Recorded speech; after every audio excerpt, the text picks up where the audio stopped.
class 10 life science chapter 6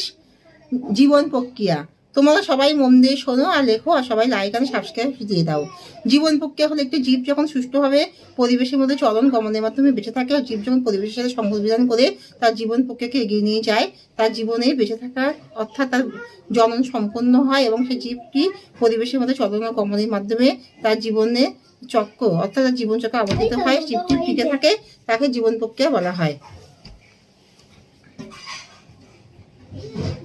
জীব পরিবেশের থেকে কী কী গ্রহণ করে তাই বেঁচে থাকার জন্য খাদ্য, রসদ অর্থাৎ সে সারের সংশ্লেষ করার জন্য তারা বাবু দাঁড়াও, সূর্যের আলো দরকার, অক্সিজেন দরকার, বাবু দাঁড়া দুষ্টুমি করো না, সূর্যের আলো দরকার, পরিবেশের থেকে মানে জীবটি বেঁচে থাকার জন্যে কী কী সংগ্রহ করে, উদ্ভিদটি পরিবেশের থেকে কী কী সংগ্রহ করে, খাদ্য, অক্সিজেন,